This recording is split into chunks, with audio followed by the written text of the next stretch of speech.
Indoor types will appreciate the cobblestone walkway, a knobbly textured plastic mat that they can wobble along in the comfort of their own homes.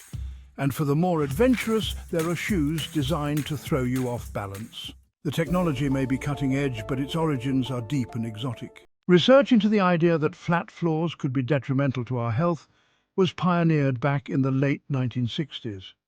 While others in Long Beach, California contemplated peace and love, podiatrist Charles Brantingham and physiologist Bruce Beekman were concerned with more pedestrian matters.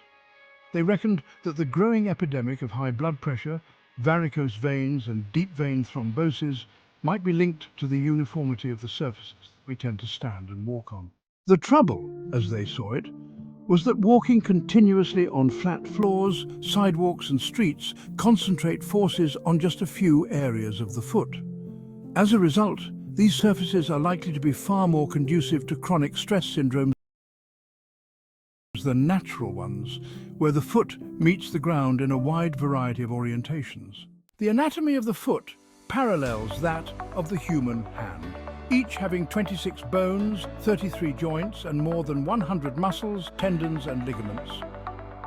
Modern lifestyles waste all this flexibility in your socks. Brantingham and Beekman became convinced that damage was being done simply by people standing on even surfaces, and that this could be rectified by introducing a wobble. In Beijing and Shanghai, city dwellers take daily walks on cobbled paths to improve their health. To test their ideas, they got 65 clerks and factory workers to try standing on a variable terrain floor, spongy mats with amounts of giving across the surface. This modest irregularity allowed the soles of the volunteers' feet to deviate slightly from the horizontal each time they shifted position. As the researchers hoped, this simple intervention turned out to make a huge difference over just a few weeks. Just a slight wobble from the floor activated a host of muscles in people's legs, which in turn helped to pump blood back to their hearts.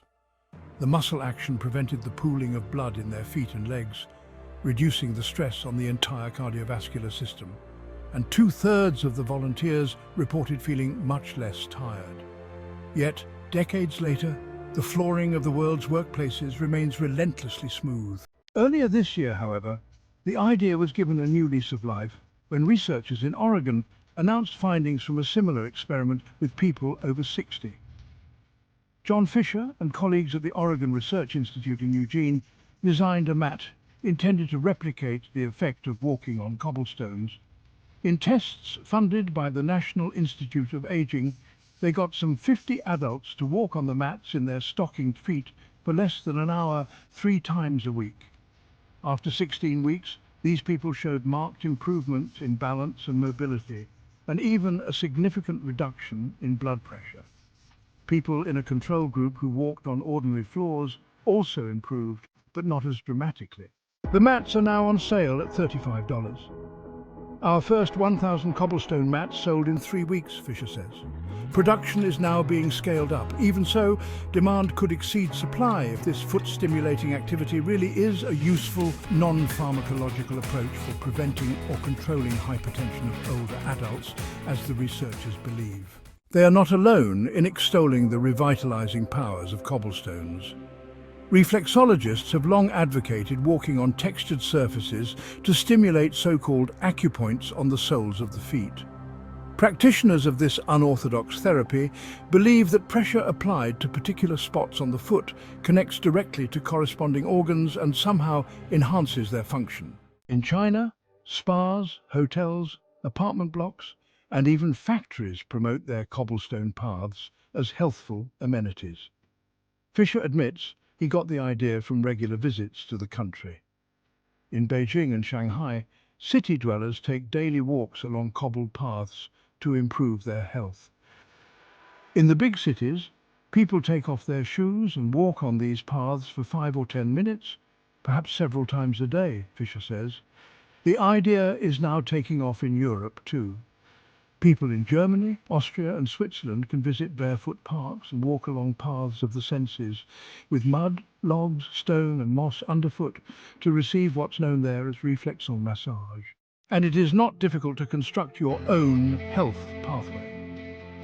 American reflexologists Barbara and Kevin Kunz, based in Albuquerque, New Mexico, advised that you cobble together a walkway using broom handles, bamboo poles, hose pipes, gravel, pebbles, dried peas, driftwood fallen logs, sand, doormats, and strips of turf. If your enthusiasm for DIY doesn't stretch to this, and Fisher's cobblestone mats are all sold out, there is another option. A new shoe on the market claims to transform flat, hard, artificial surfaces into something like natural, uneven ground. These shoes have an unbelievable effect, says Ben O'Nig, an exercise scientist at the Human Performance Laboratory of Calgary University in Canada, which has done contract research for the shoes manufacturers. They're one of the best things to have happened to humankind for years. Known as Maasai Barefoot Technology, or MBTs, the shoes have rounded soles that cause you to rock slightly when you stand still, exercising the small muscles around the ankle that are responsible for fore-aft stability. Forces in the joint are reduced, putting less strain on the system, Nick claims.